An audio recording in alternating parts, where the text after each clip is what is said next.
This is the little town of Greendale, USA. Some mighty nice folks live here. I come through on business most every week. Always enjoy stopping for a visit. This is Main Street. Not Times Square by a long shot. But still in all, it gets pretty lively on Saturday night. Oh yes, right over there is a landmark. Every small town has one. Some favorite place folks get in the habit of dropping in most every day. In Greendale, it's Joe's General Store. Oh, that's him now. Quite a fella, Joe. Real human being, if you know what I mean. Oh, he'll never make any headlines, maybe, but they sure think a lot of him around these parts. Lives with his 2 kids up there over the store.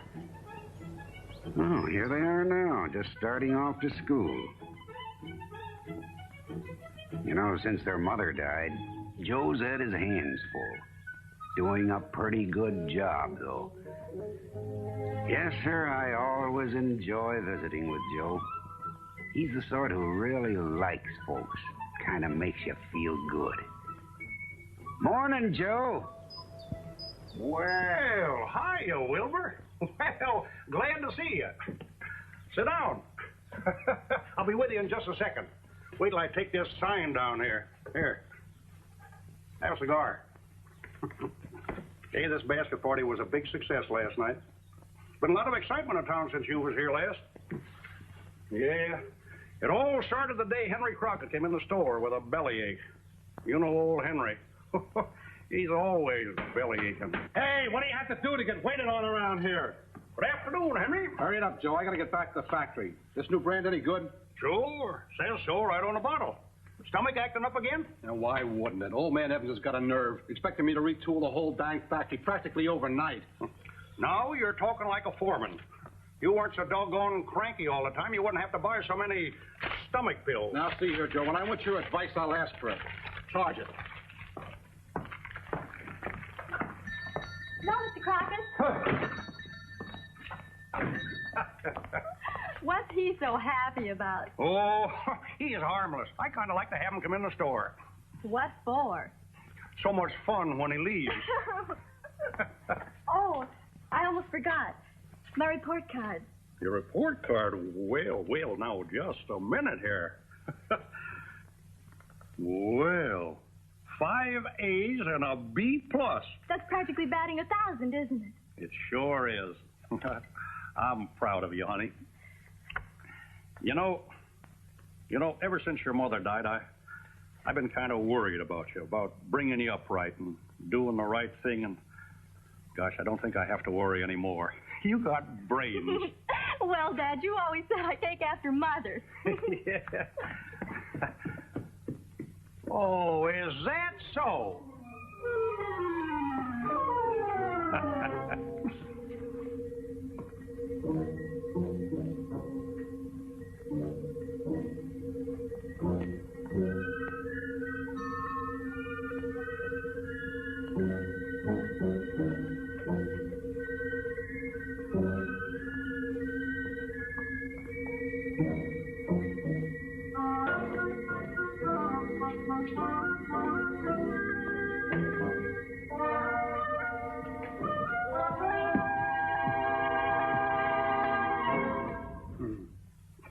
Nice try, son. All right, come on. Let's have it.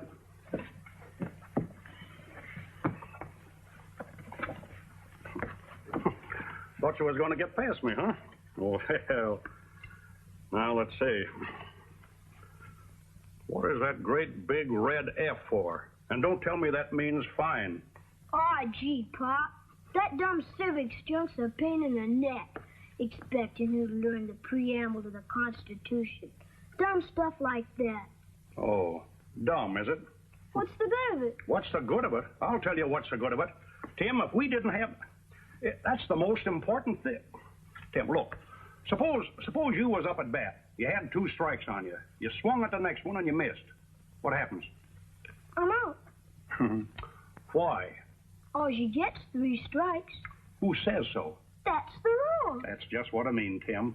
You gotta have rules to run a baseball game, and you gotta have rules to run the country. That's what the Constitution is. Rules. Oh, I get it. Sure. Everybody in the whole world should know the preamble of the Constitution. Every real American does. Bet you a quarter you don't know it, Pop. Oh, yeah? All right, Tim, you brought this on yourself. I hate to take your allowance money away from you, son, but you asked for it. There you are. Put up or shut up. Now, the preamble to the Constitution. We, the people of the United States, in order to form a more perfect union, establish justice, ensure domestic tranquility. See how easy it is? That's where I always blow up, too, Pop. Who's blowing up? I'm just warming up.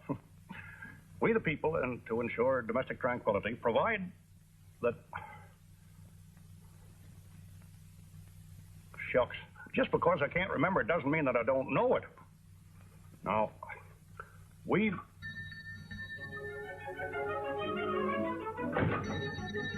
Well, now, go on upstairs and learn it.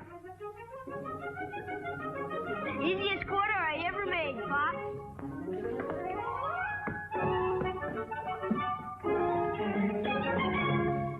Afternoon, neighbor. What can I do for you? 10-pound flour, pack of potatoes, 2 head of cabbages, please. Coming right up. You're a stranger in town, aren't you? I got the money to pay for it, cash. Hey, you are a stranger. Well, welcome to Greendale, Mr. Bergerman. Bergerman? Well, I'm glad to know you, Mr. Bergerman. How long have you been here? Just 2 days. They told me you have a nice factory here and you need plenty good mechanics, so I bring the whole family here quick. Big mistake. They don't need no mechanic. Too bad you weren't here last month. Factory was as busy as a bird dog with the fleas. Things will pick up soon. You think maybe? Oh, sure. I'll have to get a job pretty soon. Oh, stick around. Just get acquainted. Mighty nice folks here. You'll like our town. I like it already. I like small town. City is too big. People are too busy. Country is the best place to bring up a family, I think. Well, I'm glad to know you, Mr. Bergerman. Thank you. Excuse me a minute. Just make yourself at home. Afternoon, Mrs. Lawson.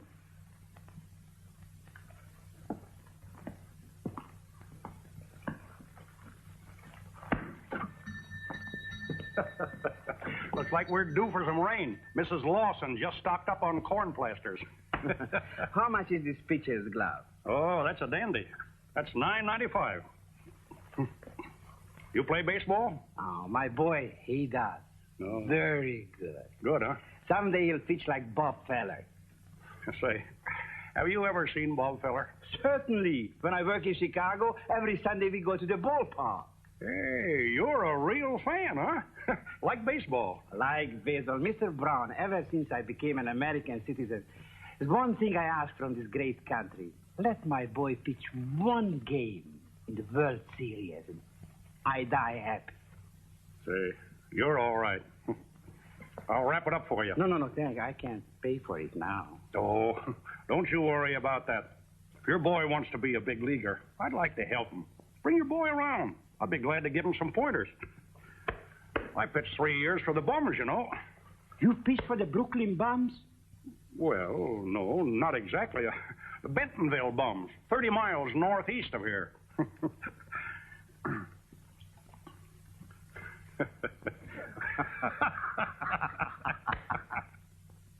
Well, let's see now. 407 years ago, our fathers... Sorry, Dr. Shepard. That's Lincoln at Gettysburg. Oh, sure. What am I thinking of? It's the preamble you want. That's the bet. Yeah, let's see. Oh, I remember now. I remember. When in the course of human events it becomes... That's the Declaration of Independence. What's the matter with me this morning, huh? Well, Tim, I hate to admit it, but you just made yourself a quarter. This preamble business is a lot easier than mowing lawns. Well, hiya, Doc. Tim take care of you all right? He sure did. Thanks. Thanks, son, for taking care of the store for me. Okay, Pop. I just come from the factory. Doggone it, Doc, that flathead Henry Crockett burns me up. Turned Bergman down. Just because he happens to talk a little foreign. Says it take too long to explain things to him. Yeah, that sounds like Henry. Well, of course, it could be that he still remembers the time you talked him into giving Pete Weaver's nephew a job in the paint mixing department. What a mess that was. Yeah, well, shucks, how was I to know that he was colorblind? Anyway, Bergman is no foreigner. He's a naturalized American baseball fan. And we got to get him a job. Excuse me, Doc. Yours General Store. Yours speaking. Yeah, Doc? Yeah, he's here. What? You don't say. Yeah, sure, I'll tell him. That was your office. That doggone mule kicked old Hank Baker again. Yeah, where'd he get him this time? Yes, sir, he sure did. Hank won't be sitting for quite a spell. It's nice Good morning, to see you, Laura. Good morning, Lady. Pop. Look, Dad. Laura took that old dress I just couldn't stand and made this super gown out of it. See, that sure is pretty. That's nice of you, Laura. I don't know what Janie would do without you. Since her mother died, you've been a real friend. She's a fine girl. But you know, frankly, she's getting to the age where she needs a mother's understanding and advice. She does? Well, maybe it's time that I did something about that. I think so too, Joe. Yes, sir. I'll have a little talk with her tonight. I'll tell her the next time she needs a woman's advice to call you up. Oh, well, I'll be glad to help, of course. Mm. Is the new McCall's in? Yeah, next to the Flash Gordon. Now, let's see here. Lettuce. Lettuce, yep. One head of lettuce. Beets. One bunch of beets. Spring onions. Without my glasses, say that's pretty good. Radishes. Radishes. Oh, no. Laura, I need a little help. Will you put a bunch of radishes in there, please? Oh, poor Joe. Are you still bothered by that awful allergy? Oh, it's worse. Gosh, just a good whiff of the darn thing starts me a-going. No. Put it in the far end, please. Thank you. Joe, we have something in common. I detest radishes. You do? Say, I love the darn things. I'd give anything if I didn't have this doggone allergy. Allergies are all in your mind. Yeah? The one I got gets in my ears, eyes, nose, and throat, too. I'm serious, Joe. It isn't the radishes that do it. It's the fact that you think they're radishes. What am I supposed to think, that they're marshmallows? You think that's silly. Sure it is. Well, it works. They've proved it. That radishes is marshmallows? Well, not exactly. But just the other day I was reading about a man who was allergic to onions. So this doctor hypnotized him. Then he gave him an onion to eat, but he told him that it was an apple. He ate the entire onion and enjoyed every mouthful. Is that so? Well, I can't hire a hypnotist every time I get a hankering for a radish. Well, you can do it yourself. Hypnotize myself? Yes, sort of. Now, the next time you want a radish, Yeah. you just think of it as a marshmallow. You just try it and see.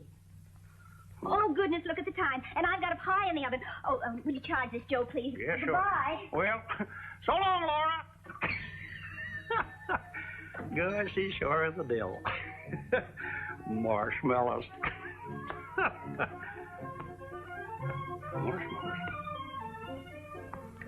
Marshmallows. Oh. Gosh. Marshmallows. Marshmallows.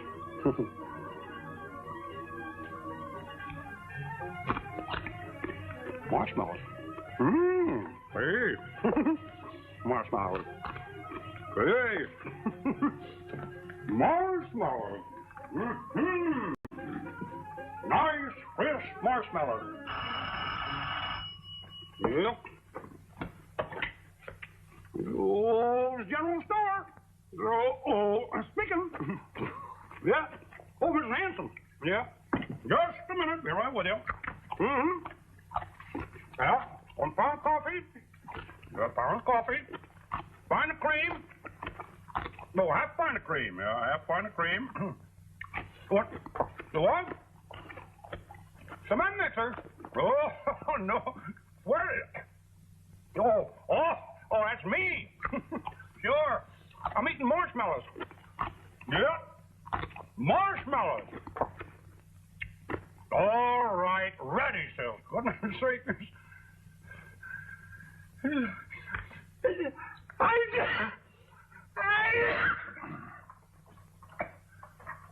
Whoa.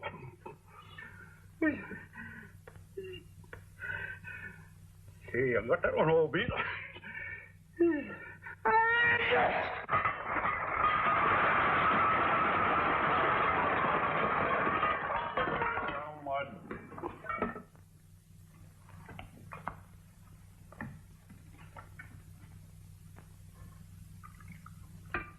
Okay, breakfast ready.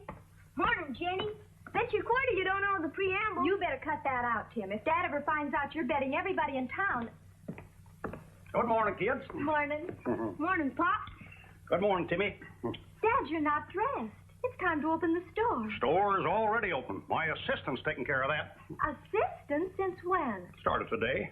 All right, come on, kids. Let's sit down.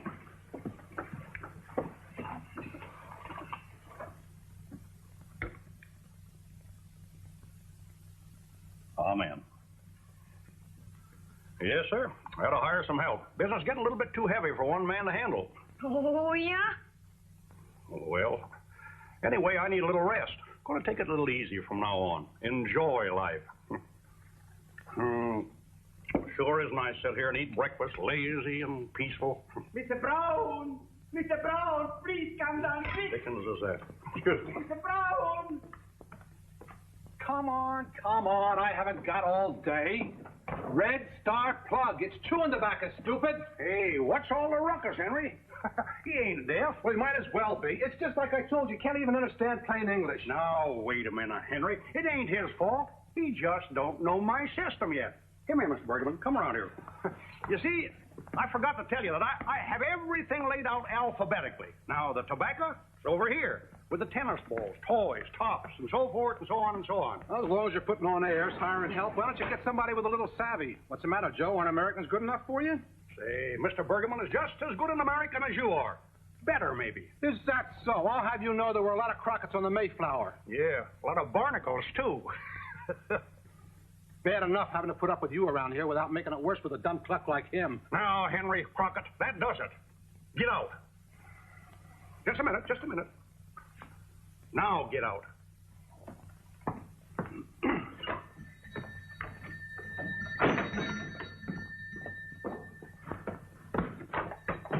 Don't tell me how to run my store. I'll hire a baboon if I want. And if I do, you can have the job. You know, Steve, you might be right. Dodgers might win it this year. Well, see you in the morning. Mr. Brown, I won't be here. I think I quit. You quit? Why, you just started. What's the matter? Don't you like the job? I like it here, but it's too much trouble for you. Lose your customers. Not right. Oh, Henry? Oh, say, we've been squabbling like that for years. He'll be back. Whole day I haven't sold one thing. People, I think they just don't like me. Oh, sure they do. Just give them time. Wait till they get to know you, Steve. It's not right you pay me when I do nothing. It's not right. Thank you just the same, but it's no use. Good night.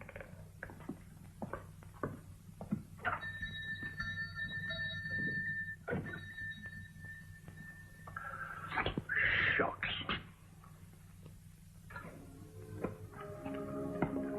What's the matter with people anyway?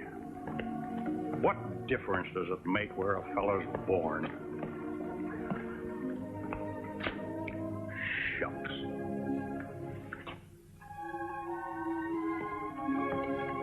George Washington's father was a foreigner, wasn't he?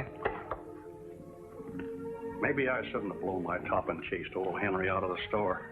After all these years, I should understand old Pickle Puss. But I guess I never will. He makes me so dad-blasted mad.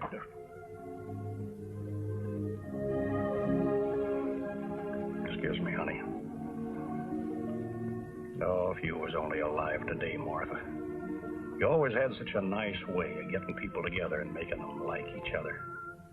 Like the time Lem Fuller and the mayor were so mad at each other. They wouldn't be speaking today if you hadn't sat them next to each other at that Rotary Club dinner. Hey, honey, you just gave me an idea. I'll invite the Bergamans to the basket party. And, well, you know, like you always said, nothing like a full stomach to take the meanness out of folks and make them friendly. Good night, honey.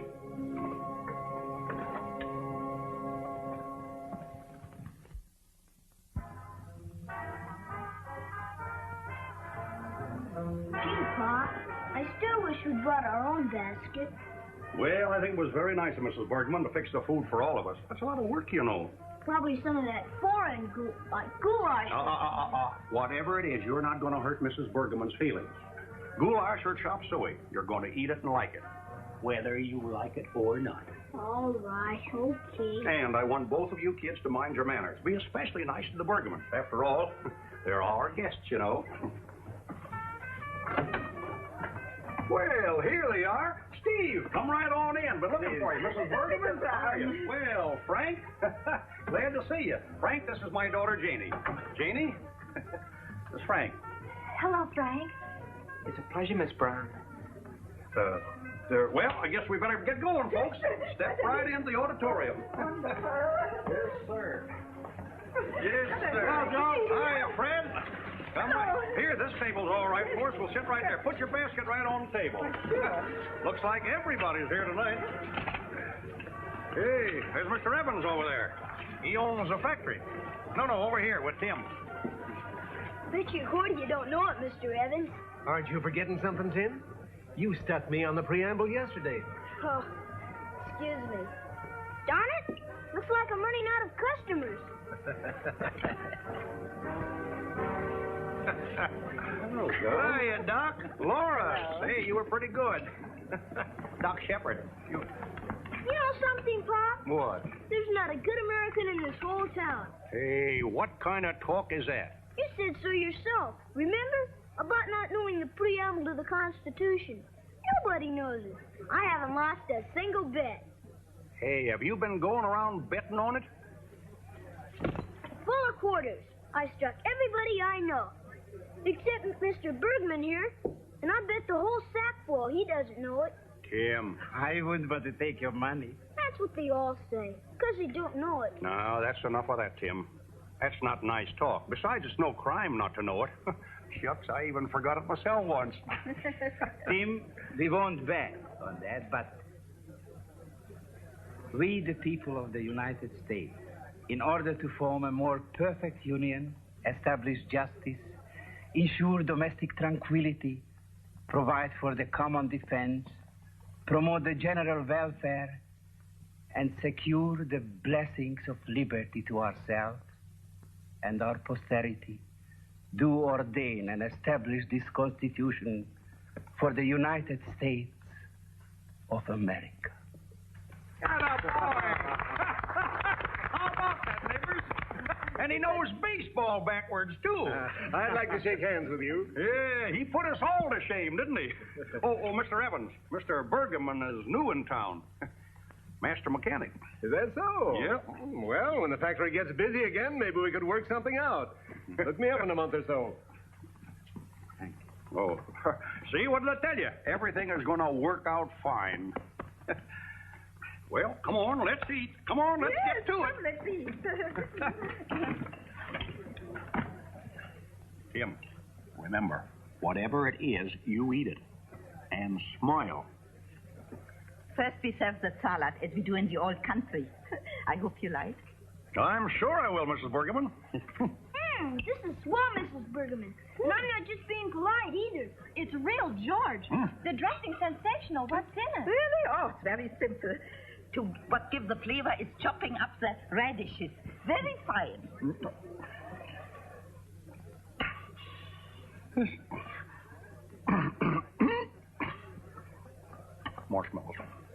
Marshmallows. You don't like it? Oh, yeah, sure. Oh, I was going to say, it's George.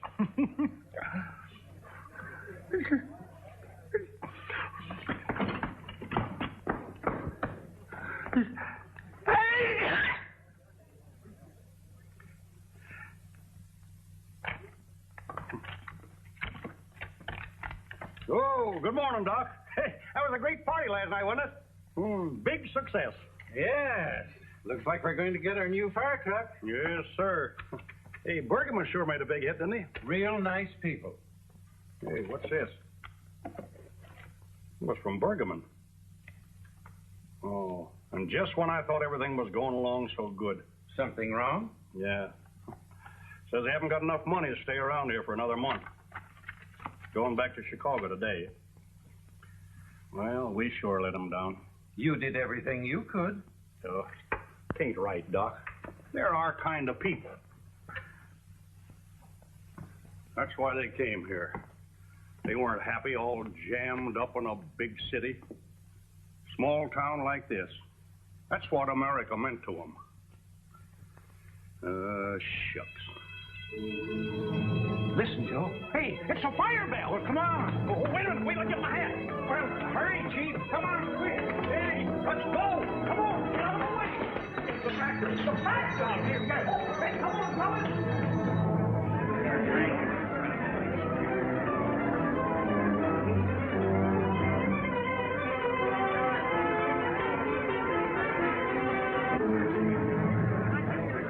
Stop on it. Roll out that hose. The fire spreads, the whole factory will go.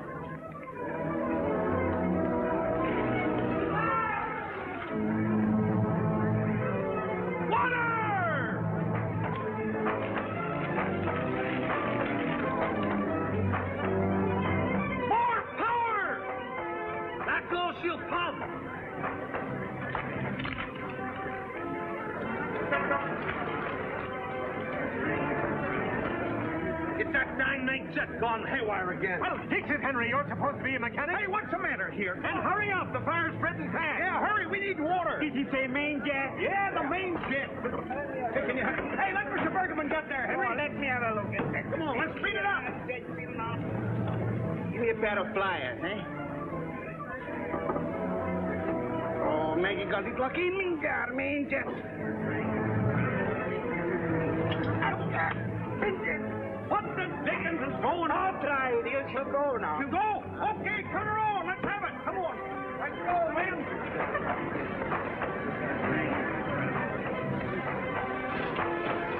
Hey, Henry! Get on that ladder down there. Okay, Steve. Hurry up.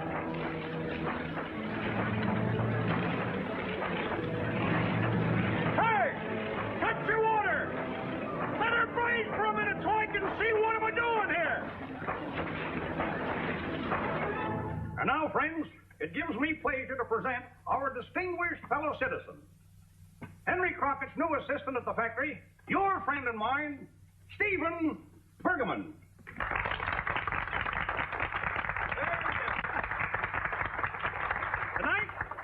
Tonight we are gathered to bestow on him still another honor. I give you my assistant chief of the volunteer fire department.